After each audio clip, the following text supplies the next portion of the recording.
हजारों साल ये हमारे happy birthday to you happy birthday to you happy birthday Ravi sir happy birthday to you बार बार दिलिए। दर्शकों नमस्कार। इस समय में एएचएन न्यूज़ की टीम पद्मश्री मोहम्मद रफ़ी साहब चौक में खड़ी है। इस चौक में आज हम देख सकते हैं कि शहर के वे तमाम सामाजिक कार्यकर्ता हो या फिर गायक हो, आज पद्मश्री मोहम्मद रफ़ी चौक में इसलिए एकत्रित हुए क्योंकि आज पद्मश्री मोहम्मद रफ़ी साहब का आज जन्मदिन है, 100वां जन्मदिन है। बड़ी हर्षोल्लास के साथ पूरे भारतवर्ष में पद्मश्री मोहम्मद रफ़ी साहब का जन्मदिन मनाया जाता है और इसी क्रम में आज सिविल लाइन स्थित पद्मश्री मोहम्मद रफ़ी चौक में भी ये कार्यक्रम लिया जा रहा है। इस समय हमारे साथ में जिन्होंने देख सकते हैं कि प्रगति पाटिल यहाँ पे है और उनसे जानना चाहेंगे। प्रगति ताई, आज पद्मश्री मोहम्मद रफ़ी साहब का जन्मदिन है 100वां, कैसा लग रहा है, क्या यादें हैं आपकी, कौन सा गाना उनका पसंद है? देखिए, आज 100वां जन्मदिन है और हम नागपुर में जितने भी कलाकार हैं आज उनके प्रति बहुत मतलब उनसे प्रोत्साहन मिलता है। गायक लोग समझो या कलाकार लोग यहाँ आकर माल्यार्पण करते हैं। मुझे मोहम्मद रफ़ी जी का वो गाना बहुत पसंद है जो आज के समाज की ज़रूरत है। तू हिंदू बनेगा न मुसलमान बनेगा, इंसान की औलाद है इंसान बनेगा। ये जो गाना है, मैं हमेशा बचपन से ये गाना सुनते आई हूँ और मुझे लगा कि ये गाना हमने यहाँ चौक पे लिखना चाहिए, जो आते जाते हर समाज का व्यक्ति ये गाना पढ़े और उनमें एक जो आजकल जो समाज में आप देख रहे हैं किस तरह से सब चल रहा है, उसके लिए ये गाना हमें प्रोत्साहित करता है और हर एक इंसान को ये गाना प्रोत्साहित करता है। हम हर साल यहाँ पे मोहम्मद रफ़ी जी की पुण्यतिथि मनाते हैं, जन्मदिन मनाते हैं, बड़े उत्साह से यहाँ पे कलाकार आके ये करते हैं। क्या कहना चाहते हो? रफ़ी साहब तो रफ़ी साहब है, उनके बारे में कोई कुछ कह ही नहीं सकता है ना। बस भारत रत्न मिल जाए तो क्या बात हो जाएंगी। पद्मश्री मोहम्मद रफ़ी साहब को भारत रत्न मिलना चाहिए, ऐसी मांग बार बार उठ रही है। इस कार्यक्रम के जो आयोजक है नागपुर शहर के बेहतरीन एंकर गायक सलीम खान साहब अभी हमारे साथ जुड़ चुके हैं, उनसे जानना चाहेंगे। सलीम जी, आज 100वां जन्मदिन है, सरकार को क्या कहना चाहते हो, कौन सी मांग रखना चाहते हो?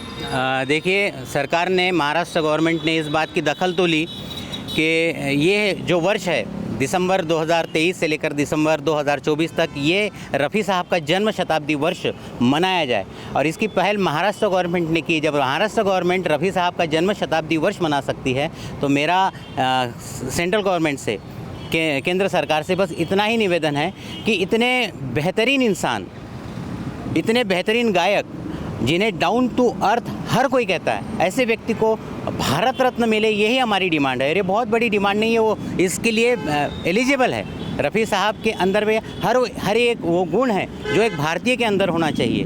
रफ़ी साहब ने किसी जात या मज़हब के लिए नहीं गाया, उन्होंने हिंदुस्तान के लिए गाया और आज सिर्फ उनको हिंदुस्तान नहीं बल्कि पूरा विश्व मानता है, पूरा विश्व सुनता है। और ऐसा कोई दिन नहीं निकलता जिस दिन हम रफ़ी साहब की कोई अदायगी, कोई आवाज़ नहीं सुनते। रफ़ी साहब के गाने से हमारा दिन शुरू होता है और रफ़ी साहब के गाने से ही हमारी रात जाती है। तो इतने बेहतरीन फ़नकार जब हिंदुस्तान को मिले तो उसका फ़ख्र हमें है, दुनिया को है।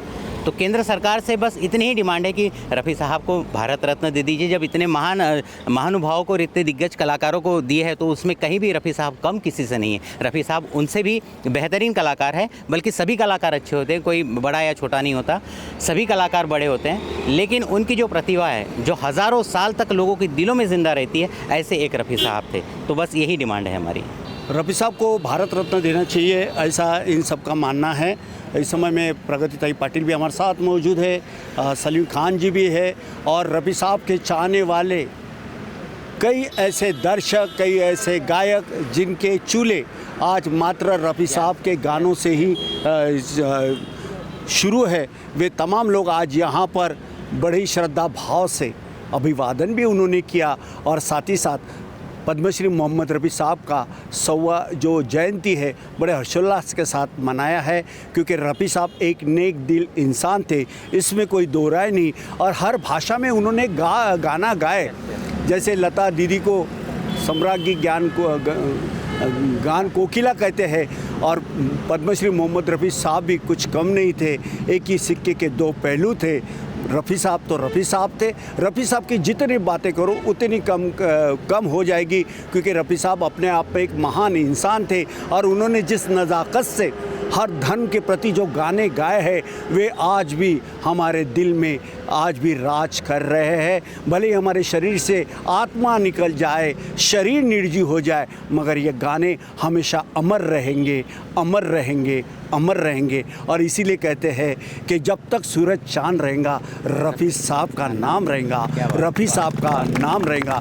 तू हिंदू बनेगा न तू मुसलमान बनेगा, तू हिंदू बनेगा न तू मुसलमान बनेगा, इंसान की औलाद है, इंसान बनेगा, इंसान बनेगा। जयप्रकाश जी, आज पद्मश्री मोहम्मद रफ़ी साहब की 26वीं जयंती है, क्या कहना चाहोगे? और ख़ास विषय तो यह है कि सौंदर्यीकरण अभी भी चौका नहीं हुआ, इसके बारे में क्या पहल होगी? सबसे पहले तो मैं जो देश के बल्कि दुनिया के सबसे बड़े फ़नकार, जिनका मैं भी बहुत बड़ा प्रशंसक हूँ, पद्मश्री मोहम्मद रफ़ी साहब को आदरांजलि विनम्र पूरे नागपुर वासियों के संगीत प्रेमियों की ओर से उन्हें और खासदार सांस्कृतिक महोत्सव समिति की ओर से उन्हें आदरांजलि व्यक्त करता हूँ। और उनका मैं प्रशंसक हूँ। जब भी मैं बाथरूम में जाता हूँ तो निश्चित रूप से उनका गाना तो गुनगुनाता हूँ मैं, और वो मेरे को बहुत प्रिय है। उनका रामचंद्र कह गए सिया से ऐसा कलयुग आएगा, वो तो इतना प्यारा लगता है, आज भी वो प्रासंगिक है। और हम लोगों को लगता है कि जो उन्होंने गाया, मैं समझता नहीं कि कोई दूसरा ऐसा गा सकता है। और जब तुम हमें कभी भुला ना पाओगे, तो हम निश्चित रूप से मोहम्मद रफ़ी साहब को कभी भुला नहीं सकते। वो हमारे जहन में बसे हैं, उनके गीत अमर हैं, उनकी आवाज़ अमर है, और उनका पर्याय भी नहीं मिल पाया। आज हम लोग देख रहे हैं कि बहुत सारे नए गायक आए हैं और हम लोग भी महोत्सव कर रहे हैं, लेकिन मैं मोहम्मद रफ़ी खोजता हूँ तो मुझे लगता नहीं कि आज भी उनका पर्याय, उनकी आवाज़, उनकी कशिश वो निश्चित रूप से हमको नहीं मिल पाती। तो ऐसे फ़नकार की जन्म शताब्दी पर मैं उन्हें बहुत बहुत विनम्र आदरांजलि व्यक्त करता हूँ। जहाँ चौक का विषय है तो निश्चित रूप से सलीम भाई तो लगे हुए हैं, और हमारी महानगर पालिका भी नहीं, प्रशासन, और वो मुझे पत्र देंगे और हम इसका निश्चित रूप से, बल्कि अभी पालक मंत्री नियुक्त हो जाने तो हम पालक मंत्री के फंड से जैसा चाहेंगे हमारे उनके प्रशंसक, उस ढंग से एक विशेष निधि से, क्योंकि महानगर पालिका अभी है नहीं, महानगर पालिका चुनाव होने के हैं और ये महानगर पालिका के अंदर में ये चौक का आता सौंदर्यीकरण, तो वो हम करेंगे। और मैं पूरे प्रशंसकों की ओर से उन्हें आदरांजलि व्यक्त करता हूँ। और ऐसे फ़नकार जो उनके गीत जो हैं, आज भी ऐसा लगता है कि कौन से धर्म के हैं, कौन सी जाति के हैं, कौन सी भाषा के हैं, ये मालूम नहीं पड़ता वो। और संगीत की कोई सीमा नहीं होती, हम लोगों ने देखा ना धर्म होता है ना जात होती है। मोहम्मद रफ़ी इस देश की सबसे बड़ी संपत्ति है, सबसे बड़ी धरोहर है, और बहुत सारे लोग प्रशंसक। मैं जब दुबई में गया था तो मैं एक कार्यक्रम में गया तो वहाँ भी हमको एक मोहम्मद रफ़ी का प्रशंसक मिला, और हम एक पार्टी में गए तो उसने दूसरे गाने ही नहीं गाए, तो उसने सिर्फ मोहम्मद रफ़ी के ही गाने गाए वहाँ पर। और वो शाम मैं भूल नहीं सकता, वहाँ पर भी बहुत सुंदर शाम थी। मैं निश्चित रूप से पूरा हमारे सभी साथियों की ओर से उन्हें बहुत बहुत भावनीय आदरांजलि व्यक्त करता हूँ। दर्शकों का ये मानना है कि यहाँ पे जो एक चाहे मेटल का ब्रांच हो, ये कुछ इस प्रकार का एक पुतला बनना चाहिए, ऐसा? अब वो पुतला तो आजकल आपको मालूम है, पुतले का सिस्टम बहुत अलग हो गया है, इसका लोकल लेवल पे कोई मान्यता रहती नहीं। ये दिल्ली से सैंक्शन होता है, बहुत सारे पुतले 30-30 साल से अटके हुए हैं। विलासराव देशमुख का सैंक्शन हो गया था आज से 20 साल पहले, मतलब 14-15 साल पहले। उनका भी, क्योंकि वो आजकल एक कम समिति बनी है दिल्ली की, वो तय करती है। यहाँ पर ऐसे 4 पुतले प्रलंबित पड़े हुए हैं, लेकिन कोशिश जारी रहेंगी। हाँ, तो वो पुतले का विषय मैं नहीं बोल सकता, क्योंकि वो मेरे इससे नहीं है। उसकी एक समिति बनी है वो दिल्ली से, क्योंकि कभी कभी किसी की कान, चेहरा, बहुत सारे पुतले हैं, वो बनाने कुछ और जाते, पुतला कुछ और बन के आता है, और उस पर परिवार के लोग हैं। सौंदर्यीकरण होगा, पुतले का विषय मैं नहीं बता सकता, लेकिन सौंदर्यीकरण होगा। और एक ऐसा मतलब कि संगीतमय सौंदर्यीकरण, और हम लोग खासदार सांस्कृतिक महोत्सव समिति की तरफ से भी इसमें इनिशिएटिव लेंगे। मैं उनका खुद, हमारे अनिल सोले जी, और हम उसका भी पत्र देंगे कि निश्चित रूप से नागपुर की सांस्कृतिक विरासत मजबूत हो, और ये चौक बनेगा तो हमारी सांस्कृतिक विरासत भी मजबूत होंगी। ये मेरा पूना में है और हमारे सलीम भाई अविरत ये प्रोग्राम करते रहते हैं।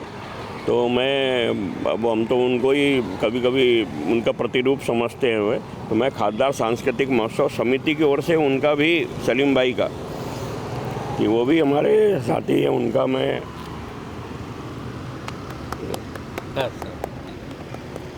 सम्मान कर रहा हूँ, खासदार सांस्कृतिक महोत्सव समिति। पद्मश्री मोहम्मद रफ़ी साहब के 100वें जन्मदिन के उपलक्ष्य में वीडियो जर्नलिस्ट दिनेश के साथ Sanjay Mire, AHN news Nagpur.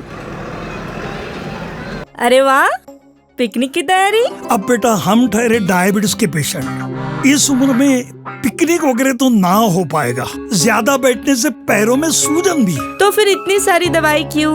90% of diabetic patient की शुगर सिर्फ अप्रोप्रिएट डाइट थेरेपी से कंट्रोल की जा सकती है। अच्छा, अब क्या करें? पूरे इंडिया में अप्रोप्रिएट डाइट थेरेपी के 50+ सेंटर्स है। तो आज ही अपनी अपॉइंटमेंट बुक कराएं और डायबिटीज के सोल्यूशन पाएं। आज ही अपने कंफर्मेटरी टेस्ट कराएं सिर्फ एप्रोप्रिएट डाइट थेरेपी से।